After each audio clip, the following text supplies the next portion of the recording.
What is up, everybody? Back to back, 2 shows on a Tuesday. I have no idea. Someone's trying to win the Overachiever Award of the day, and it must be the Dude Network.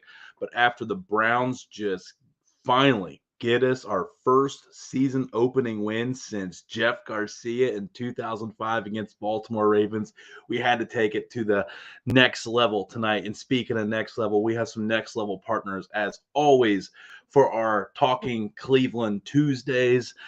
Starting off with all three Northeast Ohio companies, actually. Well, close enough. We'll round one of them in here. Starting off with the shots, Cleveland Whiskey.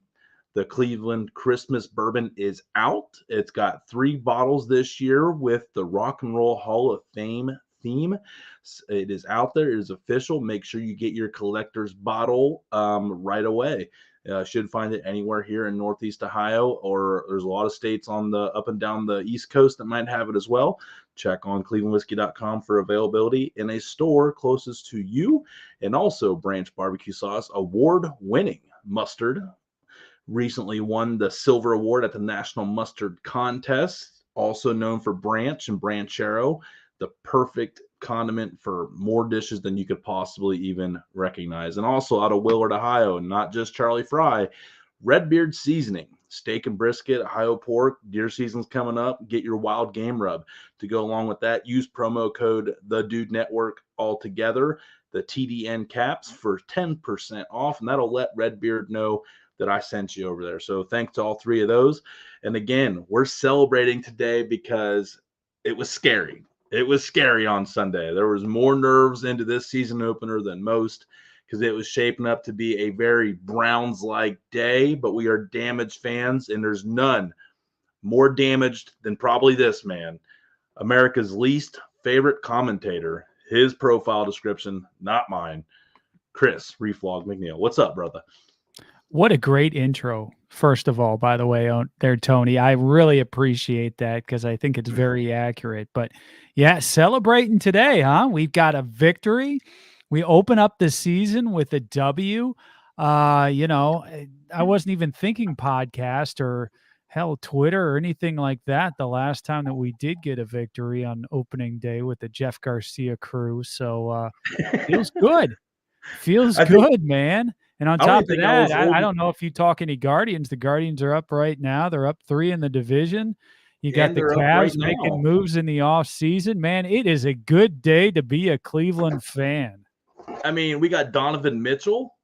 I mean, we even got basketball season, and like LeBron's nowhere in the picture. Baker's nowhere in the picture. Like, what is going on, man? It seems like we hired – do we have the 3 most capable general managers cumulatively in Cleveland at the same time ever in Cleveland?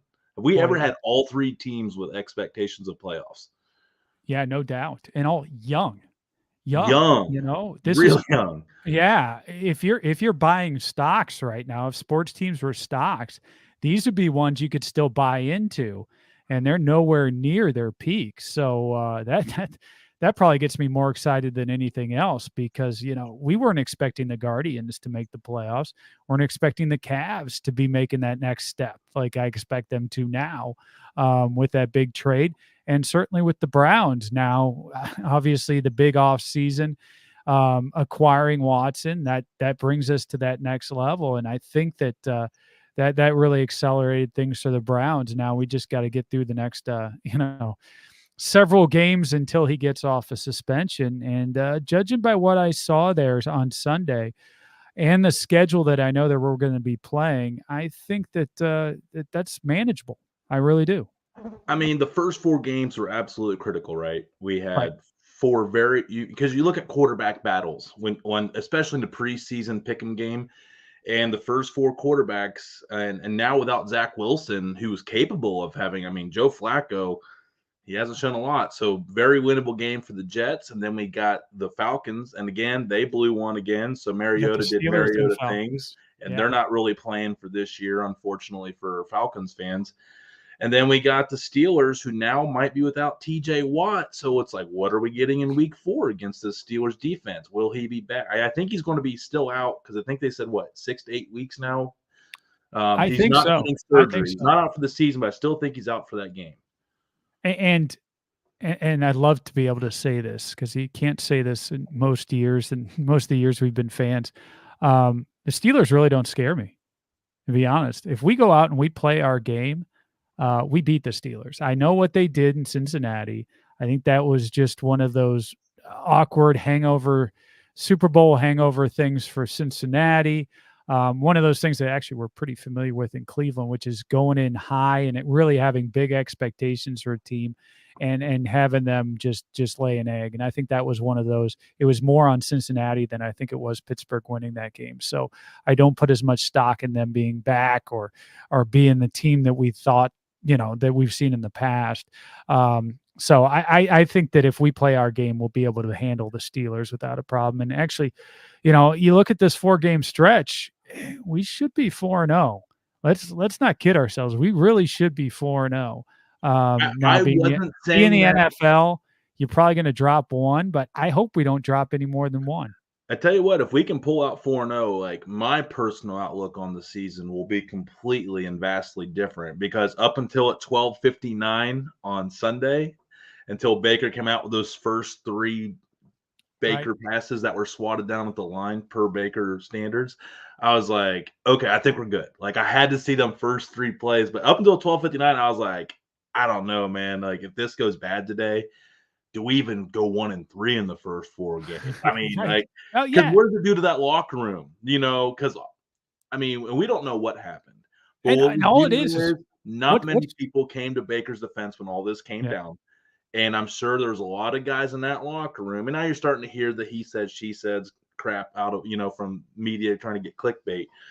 But I think the proof is in the pudding that not a lot of people stuck their neck out in the line to stick up for the guy when he's on his way out. So I am sure that locker room had the biggest relief ever. We had Wyatt Teller on a couple hours ago with Carly. I asked him how many beers they drank on the flight home, and he gave me the politically correct answer of none. But I'd like to think there was a couple flasks snuck on the plane. That's fantastic, and the line played well there too. So kudos to those guys. You get your backs up over 100 yards, get Chubb running really well, and I thought they did a nice job there. That's one of the bright spots that I did see on the offense. But you're right, and one of the things too, and I talked about this before that game.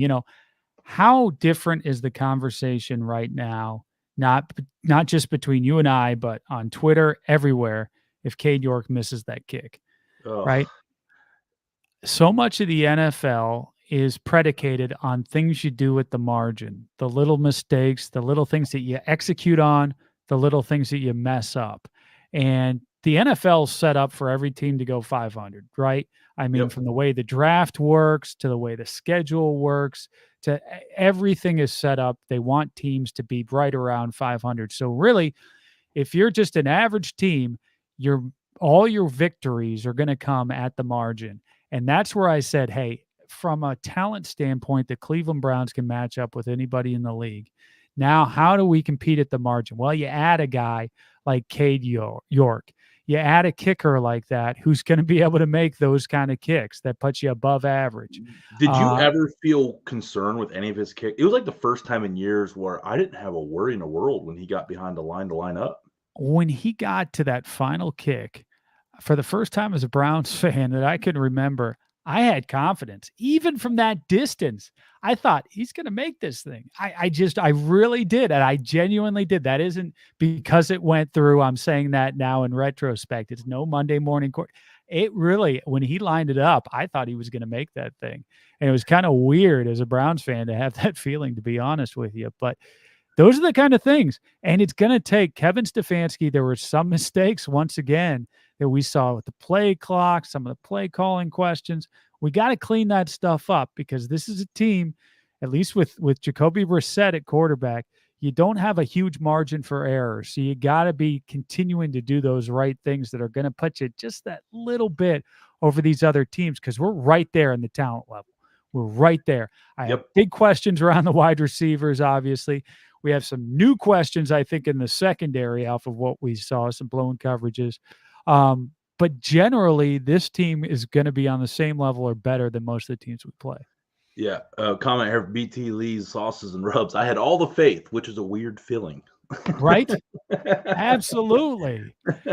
Yeah, and then when I saw it hit the net, I think I was more jacked. I'm like, it would have been good from 70. It would have been good because Yeah. it, like, I mean, his adrenaline was all into that one. He couldn't hit that more Yeah. square. I'd like to get his opinion if that was one of the hardest hit kicks he's ever had in a game, because that thing not only cleared the net, it cleared the crossbar, it hit like above the crossbar on the net. So man, that thing had some ways to go. And now when you're going up against Justin Tucker, Yeah. I mean, it equalizes the playing field in an already tough division with thin margins to be better than the rest. And and Cincinnati got off to a rough start. I don't expect that one to maintain. But all of a sudden, with this Lamar contract thing, is he going to be playing safe or is he playing for a contract? What's going to go on with that situation? So the division is definitely going to be a wild one. And the Steelers, I mean, I don't say they're going to be division champs, but 7-9 or 7-10 like every other year. For some reason, Tomlin always gets them guys at or above 500 level ball, even in like the worst year ever. Right. Yeah. It's just amazing. But I tell you one thing: can we agree that Jacoby Brissett did his job in 0 turnovers on Sunday? 0. I agree. And then when it mattered the most, he showed up. Yep. You know, he orchestrated that drive at the end of the ball game, and made some throws that were NFL caliber throws when he needed to, and that was fantastic. That's what we need him to do. We need him to hand off the ball a whole lot, right? And Yep. then when called upon, make the NFL throws, and he was able to do that on Sunday. Right. And and health, obviously the health. We're going to need some love in the health because we're going to have to stay deep in a lot of categories to kind of help through that first 11 games of filling that void. And I'm not taking anything away from Jacoby, but we can all agree 3 of those throws with Watson in the first half are easy 6s, more than likely. And so we'd like to think we're going to get those big plays back. Hopefully, you're paying him to make those plays. We're expecting him to make those plays come week 12 down the stretch. But I also want to point out Brissett, it was a weird training camp for him. New team. Wasn't sure if he's going to be first team, not first team. Watson was going to be able to play, then it was not an appeal. And he only got like a couple weeks as like first. I mean, even though he's a vet, this is a different offense. And this is probably the best team he's ever had to work with. So I'm sure it's an adjustment working with that much talent around him as well. Wouldn't you think?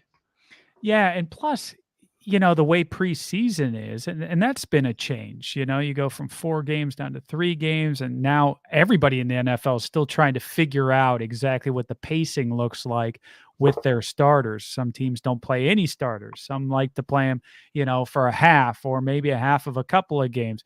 Which game is really the quote unquote dress rehearsal game anymore? So all those questions on top of, like you said, him coming into the season not being the starter, then there's question marks, then all of a sudden he is the guy, and then he hardly plays at all in the preseason, doesn't really get a chance on a stage like that to work with his receivers. You didn't see Cooper out there. So now all of that stuff has to come together kind of on the fly. Now you assume obviously they've done all the work behind the scenes in practice as you would, but still you can't quite get the same feel as you will when you have live hitting from a live team in a live game situation, which is what he's experiencing now with all these guys. So one of the nice parts is, hey, it's a 17-game season. You've got a lot of time here. He's going to have some time to kind of get himself into a groove. It's nice to be able to start off with a win so you don't feel like you're behind right off the bat. But It's also nice with this schedule, having it almost like a collegiate schedule. It's almost like a Buckeye schedule where you're starting off with the equivalent of MAC teams to start off the season, right? That's a hell of that's a good way of putting it, man. Absolutely. Yeah. I mean, and maybe a Notre Dame that was ranked 5th, but really shouldn't have been ranked 5th, as we find out after they lose to Marshall. But by the way, go blundering turds. Let's go, Marshall. There you go. There you go. An old MAC team there too. Now in the Sun Belt, the MAC. They got mossed. Yes, that's right. Exactly. And Chad Pennington back in the day. Oh man, what a squad! He Pennington and also Randy was a Moss. Jets quarterback, which is the team we play this week. See that? It's a segue. Look at that! Look at that! And he's going to be just like Joe Flacco, not capable of throwing it more than 15 yards down the field. Byron Leftwich, another classic quarterback from Marshall, who's still in the league. So, in coaching capacity now. But he used to have some just legendary battles with Ben Roethlisberger there at Miami. You remember when he broke his leg and his lineman carried him down against Akron? Carried him down the field. That was in the MAC championship, I think, or maybe it was a game before it. Whatever. I think They it were was the playing game go Miami. to the MAC championship. I think they were like, or maybe it was that they probably didn't have a tournament. That was probably to become MAC champions or something.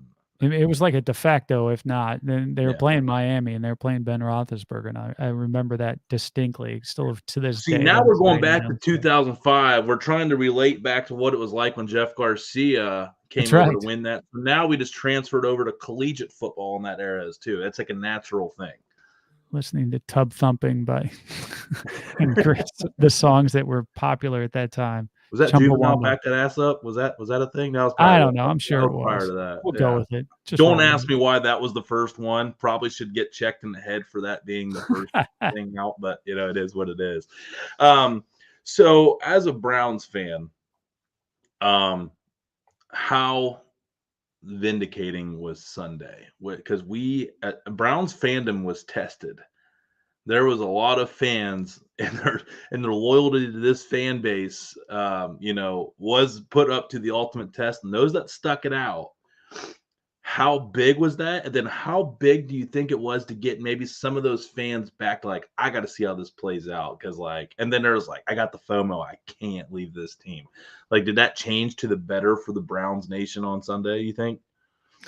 I think getting a chance to see Baker and see Baker's flaws once again, there's some insecurity. There's a lot of insecurity being a Browns fan. And one of those things is you're always fearful that these guys are going to leave and then the light switch is going to come on. Like we didn't handle them the right way, or we didn't coach them the right way. And then all of a sudden they go to another team and they become an all-pro. Now, let's be honest, that hasn't really happened. You look at our quarterbacks have been crap. The only one you could say maybe had the potential to do that is going back to like Tim Couch, but he was so just destroyed by the time he left here and went up to Green Bay. There was no chance for him to resurge. Other than that, most of these guys have just gone on to flop after they left here, and everybody's saying it on the way out the door that, hey, give him another chance, get him away from Cleveland. They're going to be able to do something. Johnny Manziel's going to be something. You're going to see it. And then inevitably that doesn't happen. In fact, I think in my lifetime, the only guy I can think of who left here and really had some success was Vinny Testaverde. If you remember that back in the day, he went up to the Jets. Once again, it all comes back to the Jets, doesn't it? Oh man! Speaking of Vinny and the Jets, after a guy by the name of Bill Belichick dumped Bernie Kosar to go to Vinny Testaverde, and then Vinny eventually moved on and went to the Jets and had a little bit of a resurgence there as well. So, but that's about the only quarterback I could think of off the top of my head that's really had any kind of success after leaving Cleveland. But I never thought Vinny Testaverde's name would come up on this show, so I appreciate you for that. Do you like that? Do you like that? Another guy from the U. Right we talked about Vinny before we talked about Bernie. I mean, how did that happen? What's that again? We talked about Vinny before we talked about Bernie. How does that happen? Yeah, I know. Kind of reversal there, huh? Oh, man. Anyway, it all comes down to the Jets, who Bernie still holds the playoff passing yards record against the Jets. That was an incredible game back in 1986. Was it 429 yards? Is that what it was? The Gastineau game. Yeah. Yeah. You got Mark Mosley. Do you remember Mark Mosley? He was the last kicker who kicked straight on in the league, and we brought him in because Matt Barr was hurt. I think it was Matt Barr at that time was hurt. So we brought him in off the street to kick for that game, and kicks a game winner. And thanks God for Mark Gastineau hitting Bernie Kosar late, going to that first overtime. That was first game I ever went to as a kid. I was 7 years old. That was the first game? First game. Yeah. Oh, dude, you were done for life after that. Absolutely. How are you not a lifer? Like through, you actually make. Not only does it run through my family, my grandfather, my grandfather's father, and everything else, have been Browns fans for years, so it's strong in our blood. But then the fact, Tony, the first game I went to was that game. I was sitting in the upper deck, and I'll never forget it. I've told the story several times, but people, we were down by 10 with 4 minutes left to go, and people were streaming out of the top deck trying to beat traffic out of there. And me, 7-year-old me, just Mr. Optimistic, was standing on his seat, just yelling at the crowd, going, "They're going to win. Why would you leave now? You're going to miss the comeback." And all these guys, I'll never forget the look on these guys, just going, kind of giving me the smile. "Yeah, sure, kid. Yeah, keep it up." I'll say back then they were probably throwing beers at you and peanuts. No, they were nice because I must have come off as just that innocent and everything else. Nowadays you would, and then just that innocent up there. That, "Oh, sure, shucks, kid. Nah, maybe we'll get them next year. Nah, this one we lost this one," and then they came back. And the funny part about all that is my first game I've ever attended, right? And it ends like that. We're going advancing in the playoffs. Everybody outside. I mean, it was like we had won the Super Bowl. People out there just honking their horns. Everybody just in such a good mood. And I'll never forget thinking, man, I wonder what it would be like to be like a fan of a team like the Patriots or the Saints or the Colts. One of those teams that just never, ever goes to the playoffs and is just so crappy year after year. And here I have the Browns, and man, they are just good, because I'm 7, right? Throughout all of my lifetime, man, this team is just good. We got Bernie Kosar now, and man, oh man, Dude, so just you're the everything's looking reason. up. You're the reason we sucked. And geez, the football gods, you talk about, I didn't realize at 7 years old, those football gods just heard that and they were like, "You know what, kid? Wait until you see what the rest of your next, have been smited." right, what your next 36 years are going to look like on this earth, because it's not going to be pretty." And oh, by the way, Indianapolis, yeah, they're going to win one. Oh, by the way, the Patriots, yeah, they're going to be a dynasty. The Saints. The Saints, yeah, they're going to get their turn. Every single team that I was like, Buccaneers, even the Buccaneers. If you were to tell me, yeah, the Buccaneers are horrible. All of these teams back in the day, hell, at that time, the Steelers weren't any good, by the way. And the Ravens, of course, didn't even exist. Yeah. That was the Houston Oilers with Earl Campbell. Houston Oilers, right? Yeah, they were in the division. So we got the game on Sunday. How do you feel about it? Jets laid up a big fat stinker on Sunday.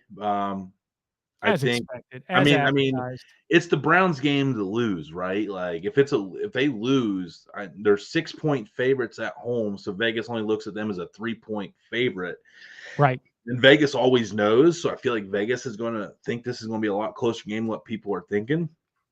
But I mean, that's the way we're going to agree, though. This is an upset. Don't you think that's the way we're going to play, though? We're going to play close games just because of our quarterback situation, I think, and our wide receiver. The combination of quarterback, wide receiver means we're not going to be scoring very quick many times. Chances are, we're going to be running the ball. Now, Chubb, of course, he's going to get chunks, so it's going to be kind of like a passing game at times. And then we're going to rely on a defense, hopefully not giving up the big plays like we did before. But really kind of minimizing that passing game, and hopefully we get that stuff corrected once again. Versus a quarterback like Flacco, I think we're going to probably be okay. So I could see us playing kind of a slower paced game for today's NFL, and then it being a little bit closer than what you might expect. But I could see this being one of those games where you look back and you say, I wasn't really nervous. We didn't blow them out, but we had that game in control. And that's what I'm looking for out of the Browns. I think I'm not looking for us to be flashy. I want to see us be in control, execute well, and just be confident from the beginning to the end, especially since we're at home. We have expectations. In the past, when we're at home and we have expectations, Tony, you know as well as anybody else, we would crap the bed. Just time after time after time. And we were waiting. And what you just said is what we were all afraid of on Sunday. That's why everyone was nervous. Like there was nobody like, other than like this typical, we're going to win. But everyone in the back of their mind was like, oh my God, if we lose to Baker. Like, I mean, it was just a foregone. Now, fortunately, we had Baker on the other side, and Baker's got that in spades. And I just needed to see those first two batted balls, and I was like, Okay. We're back. We're We're back. back, baby.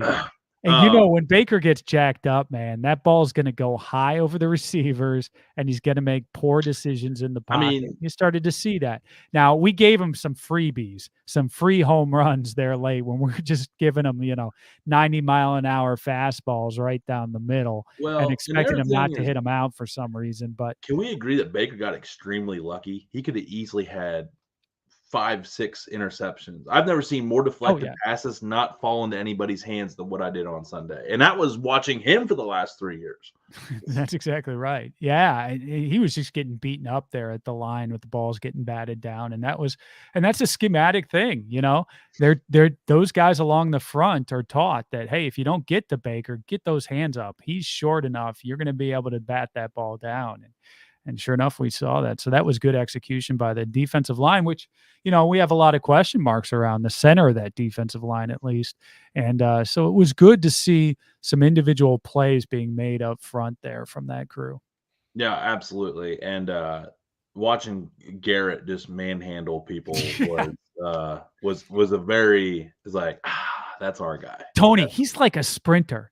Like you see him line up and he's not lining up like he's going to engage this guy and just, bull rush. He's engaging like, hey, I'm going to basically be chipping off of you. I'm going to go by you so fast. I'm just going to get to that corner. He looks like a world-class sprinter, but a sprinter with just the build of like Arnold Schwarzenegger. So if he does get in his way, don't worry, that's not going to be a problem. But he's going to be going around you. I have never seen 2 back-to-back sacks as dominant than what I saw him. Because on the second one, they're like, all right, guys, now make sure you got a chip. And that tight end did like a chip, and he thought that was like adequate. And I was like, and I watched it. I was like, man, he's in the zone. He's got, and I watched that next play, and and I was like, that guy didn't touch him. I was like, oh no, Baker's going to get it again. And like, well, boom. And I'm like, oh. But yeah, just like the way he just cracks off the blocks, and that poor left tackle, like, welcome to the NFL, man. Like, Rookie. Ouch. I mean, hey, like, you're probably going to get a first ballot All Famer and quite possibly the all-time sacks leader.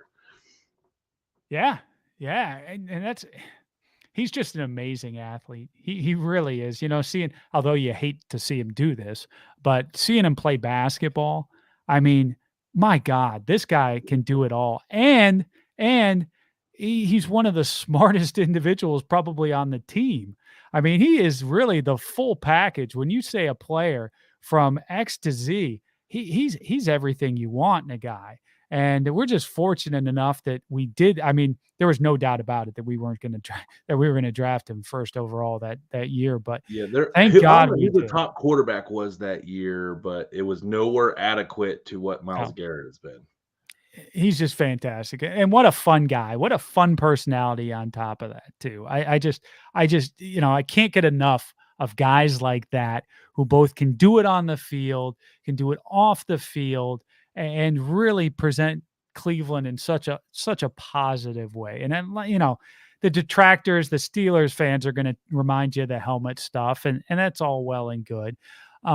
But at the same time, just everything that he's done has been so consistently good that I easily overlook that whole episode.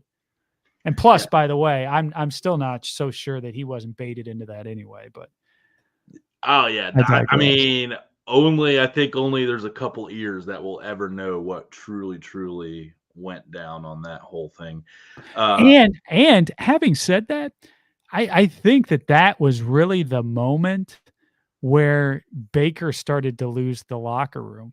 Yep. And what's funny is watching that, I was of the opposite belief when I saw it. I was like, wow, look at Baker. He's taking the reins. He's saying what's right and what's wrong and what we shouldn't have done there. And boy, as it turns out, that wasn't the right move at all. Because if you recall, he immediately gave that interview where he threw Myles under the bus. And whenever Myles is on there, like, he called me a next name, that's, not acceptable. Right. And Baker's like, can't do it anyway. It's like, oosh. Like, looking back on it, you're right. That I didn't really think of it like that, but that was an end of the season thing. But they were still in like that. Yeah, I don't know, man. That's a good And that was point. a big enough Was thing. that the That thing? was a big Because enough thing. he's the That leader. doesn't get Miles forgotten. is the leader because he's performed to be the leader. He's earned the trust of the team because he's consistently making big plays. And Baker did that. And then he kept doing the same things. Like he would get you close down the stretch, but never put together that final drive unless it was the Bengals for some reason.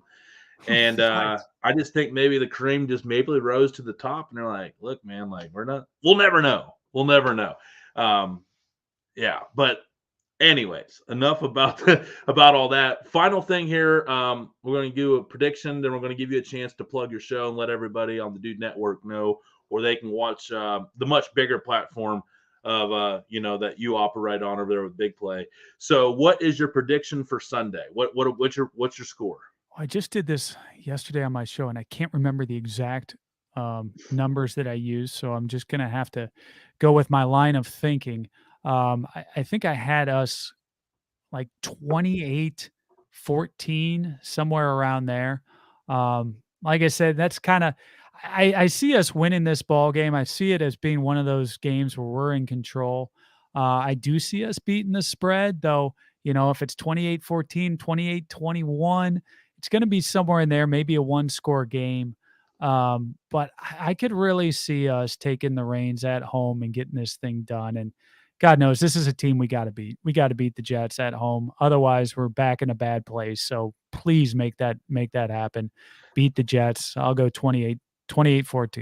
I'm going to go 20-12. Browns win, but it's going to be a lot of field goals. No one's going to be able to finish the drive. Sounds like the same kind of thinking, though. Yep. I think 8 points, they're going to have a chance to do a backdoor cover down the stretch. But at the end of the day, I just don't see the Browns. I see the Browns defense playing it safe, trying not to give up the home run balls and trying to keep things in front of him with Flacco, knowing that he's not going to beat him deep. So I see just a lot of dink dunks, like long drives that could get them into field goal range, but they're going to have a really hard time scoring in the red zone against the Browns defense. So I'm going with a lot of field goals with the Jets. Can I ask you a question? Ask me as many as you like. I'm going to ask you one question because I'm trying to figure this out. And I asked this on my show yesterday. Are we going to see David Njoku, like the David Njoku? I know he had a catch yesterday, and he was basically invisible once again. He's been invisible most of his career. We signed him again, and it's like I keep waiting for this guy. We talk about Myles Garrett being a freak athlete. It's another freak athlete, somebody who I really think could do some things for us, but I am losing hope. Every time I expect something out of him, he's just doesn't show up. And he's also on my fantasy team, so I'll slide that in there. So I got him in the 1 too. He did 1.49. Should I? Is it fool's gold? Is it fool's gold? Is there anything there? Is he going to show us something at some point? I mean, at this point, he's been nothing more than a decoy, and even though that has value, it isn't the value of what we're paying him. No kidding, Unfortunately, right? he's going to get the free pass until it's Deshaun. It's going to be like, well, he's not working with Deshaun. He's not working with Deshaun. We think analytically, we thought his style of play went with Deshaun. I think they're going to hide behind that analytical stuff. To answer your question, I think there's going to be flashes, and I just hope that he gets in a rhythm to where it turns into consistency. Because I think it's just going to be 2 catches, 28 yards, and then he'll have 7 catches, 58 yards, touchdown. And then he'll have 1 target, 2 yards or something, Or, right. My thinking was it's literally a flip of the quarter at this point. So the answer is, will we ever see it? Yes. Will we see it consistently? Okay. Hopefully. Because my line of thinking was, hey, our wide receiver core, I got questions all over the place, right? So where are you going to throw the ball? Thinking, well, tight end's typically an easier pass. So for Jacoby Brissett, as he's kind of easing into the position and everything else. And he's also, we've heard about Stefanski and his use of tight ends, and we've at times seen it. So it would naturally play to, okay, we're going to see a lot more Njoku. And then yesterday, it certainly didn't play out that way. Now, who knows? Maybe that's the game plan. Maybe we're going to see him more. And maybe you're right. Maybe I just have to wait until Watson gets in there to really see something. But that's something I'm going to continue to watch. And it's one of those mysteries of these Cleveland Browns that's just in the beginning stages. Maybe he has a breakout next game, and then it's Njoku, and Chief Njoku's back. But this is the first regime that I will say I don't question much because most of their questionable decisions have panned out for the best. And Andrew Barry has done nothing but earn my trust with his draft picks and roster selection, and he hasn't let us down yet. So I'm going to just keep that faith with his big old brain, like the Browns fan I am, and hope that he knows more of why they kept the guy from like 2 regimes ago and gave him an extension now. How he went with this regime from 1 foot out the door to getting a paid extension. So excuse me, allergic to the the contract that he got, and him and but no, Miles. I just like to think that he knows more than we do, and there's a Yeah. reason that all transpired in what was probably the most unique storyline that I've ever seen lead to a long extension that I think I've ever seen in professional sports. Because how often do you see a disgruntled athlete in 2021 go from I want traded to now I'll stay. I'll even stay longer and sign an extension. So Yeah. it's been a peculiar one, but something happened that we'll never know because this regime's also good at keeping things in-house compared to regimes past. True. But that's my Browns faithful answer. So Chris, we're going to get you out of here. Sorry, we went a little bit over 30 minutes. It's hard with me, but I'm doing the Well, best. I did ask the question that extended this whole thing. So I'm just I'll take that as a sign that you still, for some reason, like coming on here from time to time. Absolutely. Very Especially after a win. After a loss, it would have been okay. What do we Well, want? we wouldn't have been able to time it up because I believe your words were to me, "You'll be in Australia." So I'm so glad that you're not headbutting kangaroos today, bud. That is true. So where can people watch the big play, watch all your shows? I mean, congrats in advance on 500,000 on Twitter. That's a hell of an accomplishment. 500,000. Thank But you. plug your stuff, man. Where can people find Yeah, you? so we've got a couple of shows right now. Of course, it used to be the mothership, although now we've got a new one. The show that I'm on is the Big Play Reflog show. That's every Monday night at 9 p.m. We'll usually have a guest. We'll recap the Browns game and talk all the Cleveland sports. That's every week. You can catch that on my Twitter account at reflog_18. It's always the latest episode's always pinned to the top. And then the second show, and this is a new one that we're really excited about, is the Bernie Kosar show. You got Bernie Kosar. We got Hanford Dixon. That is on Monday nights as well. It'll go out just before our show. And those guys are recapping the prior week's game, bringing you ahead for that following week's game and doing all the analysis and breakdown you would expect, as well as mixing in some of the stories from back in the day. Hanford Dixon, of course, founded the Dog Pound, and everybody knows who baby. Bernie is. That's right. Everybody knows Bernie, and it's just a fantastic show, and it's something we're really excited about. We've got 2 in the can. We just had the other one come out. You can check it out wherever you find podcasts, and I would greatly suggest you go and search that one down because it is fantastic. All I know is I listened to Bernie at about 12 o'clock on Sunday, and he was definitely ready for game day. Yeah. He was definitely ready for game Bernie. day. Hey, that's why he fits in, baby. You can't take the boy. You can take the boy out of Youngstown, but you can't take the Youngstown out of the Bernie. But no, Hanford, dude, that's awesome, man. Talk about 2 massive gets, dude. I'm so happy for you on that. And you have put in a lot of work, man. You've paved the way for a lot of others, such as shows like this, to kind of get a foothold out there and make a run at it too, man. But hey, I owe you a couple. So if you ever need any assistance from a mediocre Browns fan out of Tuscarawas County, Ohio, man, I'd be happy to help you. I tell you this every single time. I hear all these fantastic sponsors you've got and all of the food offerings. And if you ever have any food or any seasonings that you want to offload, you know my address. Go ahead and send them here. You've done that before. It was fantastic.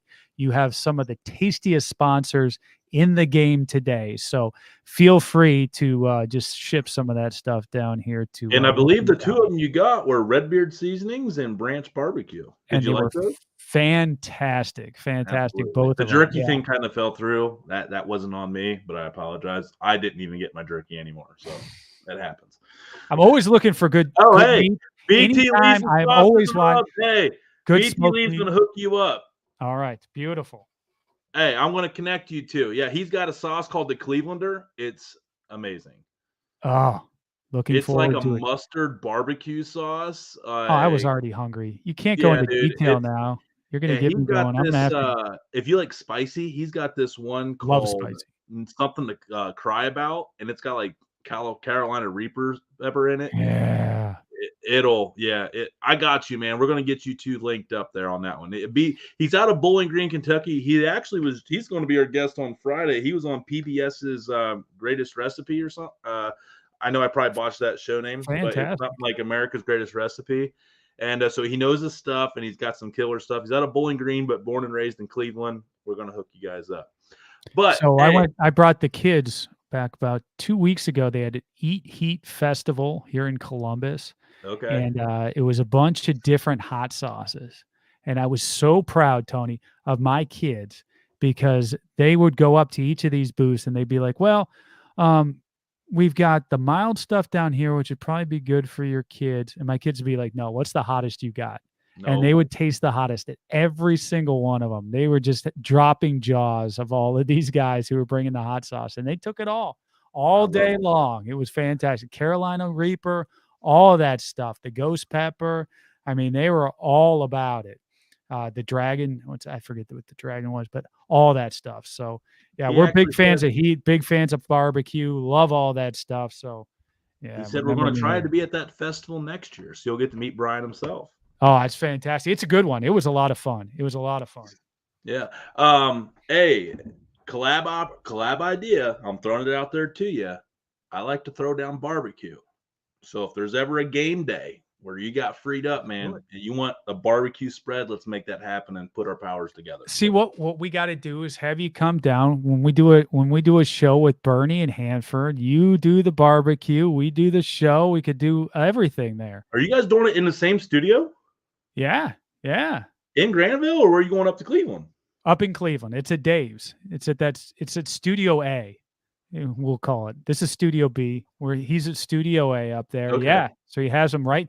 They come right over to his place. Yeah. Dude, that's like still about the same distance from like where you're at in Granville isn't too much farther for me to get to Cleveland. So I'm serious, man. Like I'm trying to make the world happy with barbecue. So let's make that happen. Okay, I'm game. I'm game. We'll We'll be talk. in touch. Hey, we got each Okay. other's digits, man. I'm not, yeah. People tell you, I'll throw it down, man.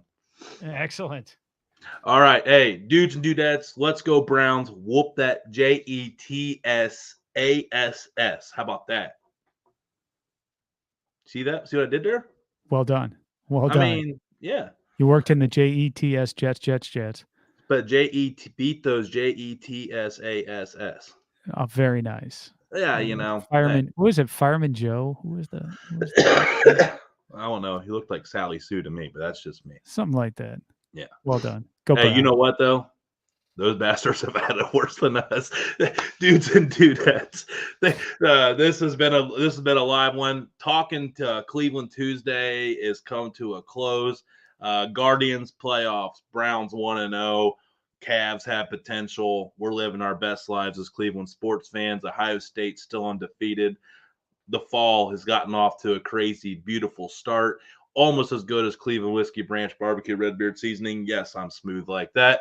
Dudes and dudettes, you all have a great week. Chris, thank you again so much for joining us, and we'll see you next Tuesday. And actually, this Friday, come listen to us with BT Lee's Sauces and Rubs as we get his cool story, and we keep this gravy train rolling. We'll see you when we see you, everybody. Deuces.